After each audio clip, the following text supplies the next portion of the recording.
الحمد لله رب العالمين والصلاة والسلام على محمد الأمين وعلى آله وصحبه أجمعين. رب اشرح لي صدري ويسر لي أمري واحلل عقدة من لساني يفقهوا قولي. اللهم انفعنا بما علمتنا وعلمنا ما ينفعنا وزدنا علما. آمین یا رب العالمین. مطالعہ حدیث کے ضمن میں ہم نے پہلے جس باب کا مطالعہ کیا اس میں صلہ رحمی کی اہمیت بیان کی گئی اور خاص طور پہ والدین کے حوالے سے جو حقوق ہم پر عائد ہوتے ہیں اس کا تذکرہ ہوا. اس کے بعد ہم نے اگلا باب پڑھنا شروع کیا کہ جس میں مذمت بیان کی گئی قطع رحمی کی، رشتوں کو کاٹنے کی اور والدین کو چھوڑ دینے کی، ان کے ساتھ لا تعلقی اختیار کرنے کی. تو اسی باب کی کچھ روایتیں جو رہ گئی تھیں وہ آج ہم انشاءاللہ پڑھیں گے. سیدنا ابو بکرہ نفیع بن الحارث رضی اللہ تعالی عنہ فرماتے ہیں کہ رسول اللہ صلی اللہ علیہ وسلم نے فرمایا: الا انبئکم باکبر الکبائر، اے لوگو کیا میں تمہیں کبیرہ گناہوں میں بھی جو سب سے بڑے گناہ ہیں ان کی طرف توجہ نہ دلاؤں، اس کے بارے میں باخبر نہ کروں. یہ نبی اکرم صلی اللہ علیہ وسلم کا ایک خاص اسلوب تھا. ایک تو یہ ہے کہ جو لوگ آپ سے سوالات کرتے تھے، جب آپ سے بات پوچھتے تھے تو آپ بہت خوش دلی کے ساتھ، خندہ روئی کے ساتھ ان کے سوالات کے جوابات دیتے تھے. اور کئی روایتیں ہم پڑھتے ہیں کہ لوگوں کا انداز بعض اوقات بہت اریٹیٹنگ ہوتا تھا. بدو لوگ آتے تھے اور بہت ہی اجڑ انداز میں آپ سے سوالات کرتے تھے، لیکن نبی اکرم صلی اللہ علیہ وسلم انتہائی رحمت اور شفقت کے ساتھ ان سوالات کے جوابات دیتے تھے. اور کتنی مرتبہ ایسا ہوتا تھا کہ نبی اکرم صلی اللہ علیہ وسلم خود سے آگے بڑھ کر آپ لوگوں کو نوازنا چاہتے تھے، آپ لوگوں کو چاہتے تھے کہ لوگ متنبہ ہو جائیں، تو خود سے آگے بڑھ کے ان سے سوال کرتے تھے. تو یہاں پر بھی آپ نے ایسا ہی کیا. آپ نے کہا کیا میں تمہیں باخبر نہ کروں ان گناہوں کے بارے میں کہ جو کبیرہ گناہ ہیں اور ان میں بھی سب سے بڑے گناہ. اب یہ جو ایک تقسیم ہے ہمارے ہاں صغیرہ اور کبیرہ گناہ کی، تو قرآن مجید میں یہ اس طریقے سے تو نہیں آئی ایک پیئر کے طور پہ کہ یہ صغیرہ گناہ ہے اور یہ کبیرہ گناہ ہے، لیکن کبیرہ گناہوں کا تذکرہ موجود ہے. یعنی یہ تصور موجود ہے کہ گناہوں میں سے کچھ ایسے ہوتے ہیں کہ جو بڑے ہوتے ہیں. قرآن مجید میں سورہ نجم میں فرمایا کہ والذین یجتنبون کبائر الاسم والفواحش الا اللمم، اور وہ لوگ کہ جو اجتناب کرتے ہیں بڑے گناہوں سے اور فواحش سے، سوائے اس کے کہ جہاں انسان پھسل جائے، جہاں انسان جو ہے کسی کوتاہی کا شکار ہو جائے. تو اس سے بات معلوم ہوئی کہ گناہوں میں بھی ایک ہائرارکی ہوتی ہے، گناہوں میں بھی بڑے چھوٹے ہوتے ہیں. ایک اور جگہ فرمایا کہ ان تجتنبوا کبائر ما تنہون عنہ، وہ بڑے بڑے گناہ جن سے تمہیں روکا گیا ہے اگر تم ان سے اجتناب کرو تو نکفر عنکم سیئاتکم، تو ہم تمہاری جو چھوٹے گناہ ہیں، جو چھوٹی کوتاہیاں ہیں، ان کو ہم معاف کر دیں گے، وہ ان کا کفارہ بن جائیں گی. وَنُدْخِلْكُمْ مُدْخَلًا كَرِيمًا، اور ہم تمہیں داخل کریں گے ایک بہت ہی باعزت داخلے کی جگہ میں، یعنی جنت میں. تو اس کا مطلب یہ ہے کہ بڑے گناہوں سے بچنا. ہمارے کچھ اکابرین نے یہ بات فرمائی ہے کہ یہ تقسیم غلط فہمی پیدا کر سکتی ہے، تو اس وجہ سے اس کو ترک کر دینا چاہیے. اور وہ کہا کرتے تھے کہ کل مخالفت للہ فہی بالنسبت الی جلالہ کبیر،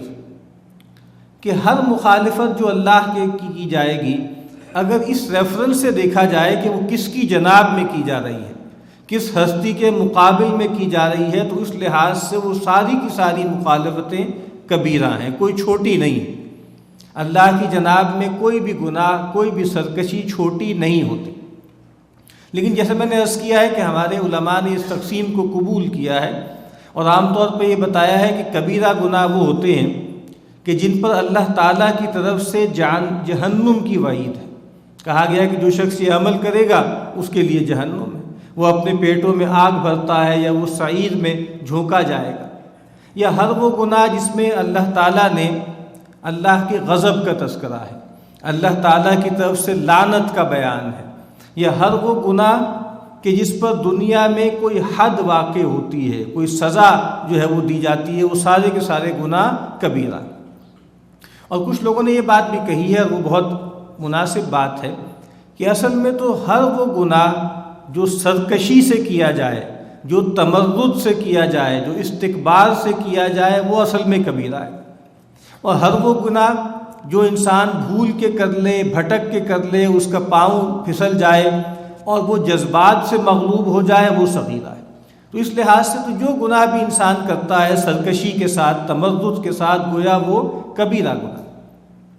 یہاں نبی اکرم صلی اللہ علیہ وسلم پوچھ رہے ہیں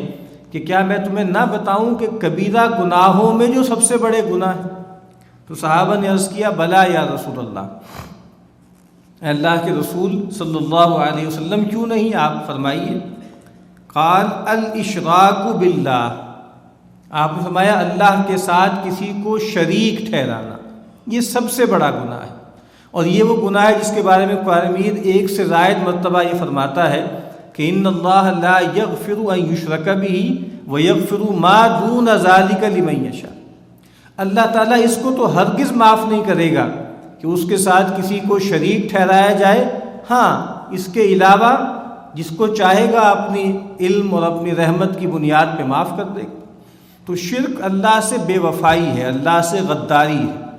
جو ایک روایت میں الفاظ آتے ہیں نا کہ ان تجعل للہ ندا وہو خلقک، کہ تم اللہ تعالیٰ کے ساتھ کسی کو شریک ٹھہراؤ، اس کا مد مقابل قرار دو، جبکہ اس نے تمہیں پیدا کیا ہے۔ یعنی پیدا اس نے کیا، جسم و جان کی تمام صلاحیتیں اس نے دی، اولاد اس نے دی، مال اس نے دیا، اور پھر انسان بندگی میں اللہ کے ساتھ اور لوگوں کو شریک کرنے لگے، تو یہ بے وفائی بھی ہے، یہ غداری بھی ہے۔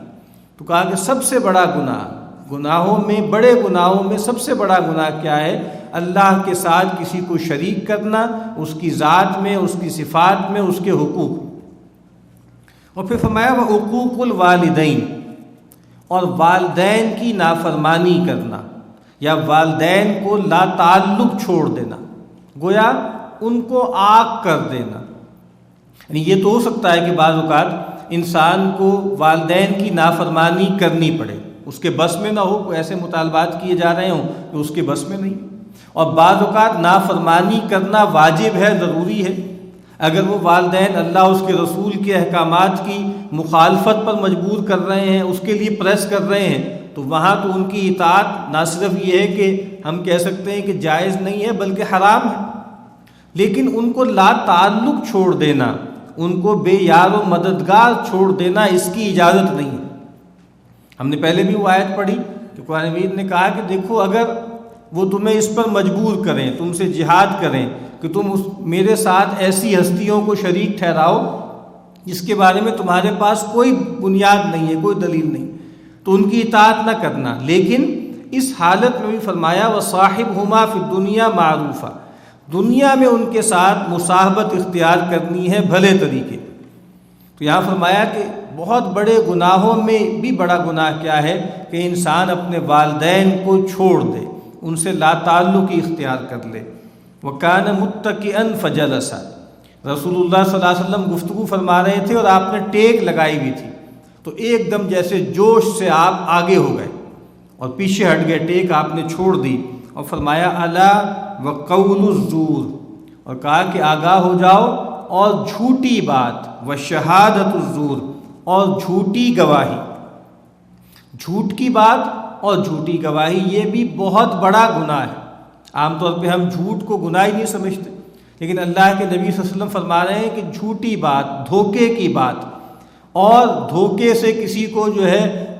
کسی کو ایکسپلائٹ کرنے کے لیے قسم کھانا یا گواہی دینا، تو اللہ کے نبی نے فرمایا کہ یہ اکبر الکبائر میں سے ہے۔ اور یہ جو آخری جملہ ہے نا وقول الزور وشہادت الزور، راوی کہتے ہیں فما زاد یکررها حتی قلنا لیتہ سکت، یہ بات آپ نے اتنی مرتبہ دہرائی کہ ہم نے کہا کہ کاش آپ خاموش ہو جائیں، یعنی آپ کا جلال جو ہے جیسے وہ ایک خاص تندی پر تھا۔ تو یہاں پر بھی جو بات بیان کی گئی ہے کہ کبیرہ گناہوں میں سے بھی جو بڑے گناہ ہیں ان میں سے کیا ہے؟ والدین کے ساتھ، اور کچھ روایتوں میں ہے حقوق الامہات، ماؤں کو لا تعلق چھوڑ دینا، ان کے ساتھ جو ہے بدسلوکی کرنا۔ اور دوسری روایت میں اللہ کے نبی نے فرمایا کہ بڑے گناہ کون سے ہیں؟ الاشراک باللہ وحقوق الوالدین وقتل النفس، کسی جان کو ناحق قتل کرنا، یہ بھی بہت بڑا گناہ ہے۔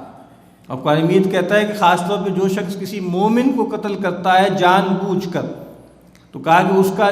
اس کا بدلہ کیا ہے؟ جہنم ہے، اس میں ہمیشہ ہمیش رہے گا، اور اس پہ اللہ کا غضب ہے، اس پہ اللہ کی لعنت ہے، اس کے لیے دردناک عذاب۔ تو قتل النفس، کسی بھی جان کو ناحق قتل کرنا۔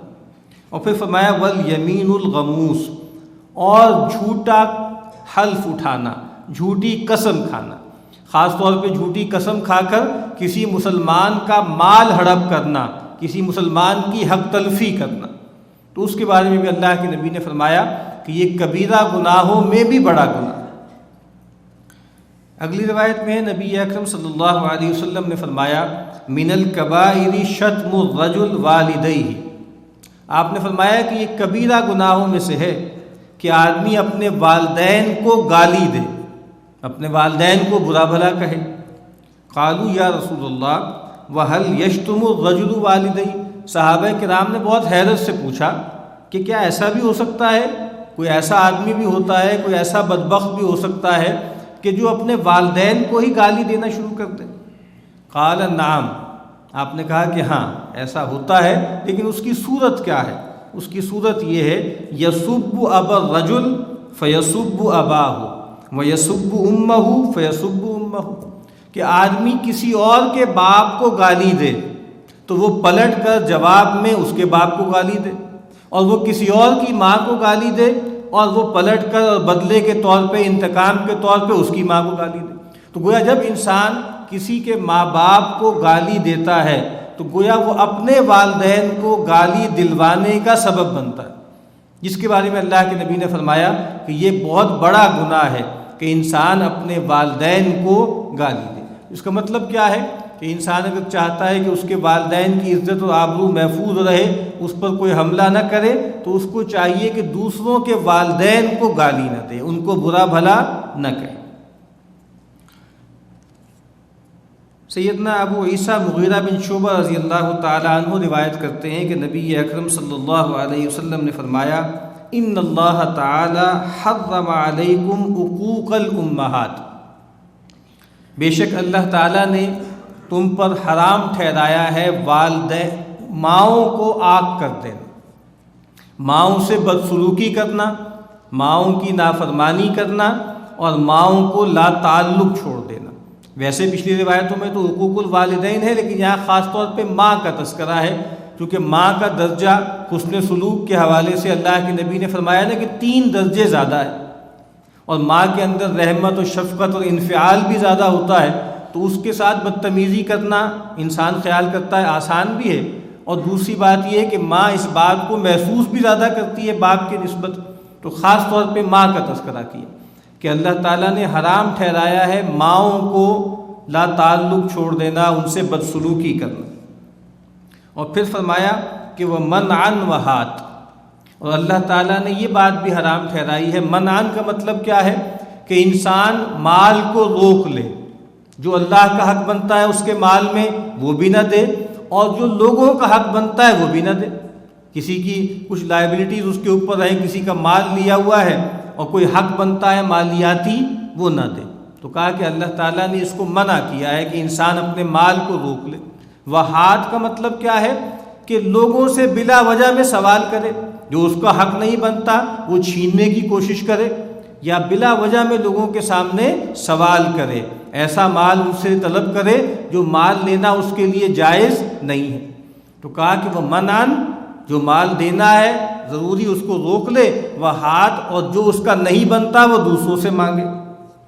ووعد البنات، اور اللہ تعالیٰ نے حرام ٹھہرایا ہے بیٹیوں کو زندہ دفن کر دینا۔ یہ ایک بڑی کبھی رسم تھی عربوں کے ہاں کہ وہ بیٹیوں کو آر کی وجہ سے یا فقر کے اندیشے سے جو ہے وہ زندہ دفن کر دیتے تھے۔ تو کہا کہ اللہ تعالیٰ نے اس کو حرام ٹھہرایا ہے، اور فرمایا وَكَرِهَ لَكُمْ، اور کچھ چیزوں کو اللہ تعالیٰ تم سے پسند نہیں کرتا، اللہ تعالیٰ کو یہ بات ناگوار ہے۔ قیل وقال، قیل و قال کرنا، قیل و قال کا کیا مطلب ہے کہ بھائی قیل یہ کہا گیا، اس نے کہا، یعنی لوگوں کی باتیں حکایت کرنا، فلاں نے یہ کہا، فلاں نے یہ کہا، اور وہ باتیں بھی کرنا بغیر تحقیق کے، سنی سنائی باتیں۔ اللہ کے نبی نے فرمایا کفا بالمرء کذبا ان یحدث بکل ما سمع، کسی آدمی کے جھوٹے ہونے کے لیے یہ کافی ہے کہ جو بھی بات اس کے کان میں پڑے، جو بھی بات وہ سنے، اس کو بلا تحقیق آگے بیان کر دے۔ تو قیل و قال کا مطلب کیا ہے؟ بلا وجہ میں فضول گفتگو کرنا، اور خاص طور پہ جو دینی معاملات ہیں اس میں بلا وجہ کی مین میخ نکالنا، کرید کرنا، اس کی گہرائیوں میں ایسے جانا کہ جس کی ضرورت نہیں۔ تو کہا کہ قیل و قال سے اللہ نے روکا ہے، وَكَثْرَةَ السُّؤَالِ، اور سوال کی کثرت سے روکا۔ سوال سے مراد دونوں طرح سے ہیں کہ انسان ٹھیک ہے اگر اس کو کوئی فقر لاحق ہے، کوئی احتیاج ہے اس کو، تو پھر تو وہ سوال کر سکتا ہے، لیکن مال میں اضافے کے لیے سوال کرنا،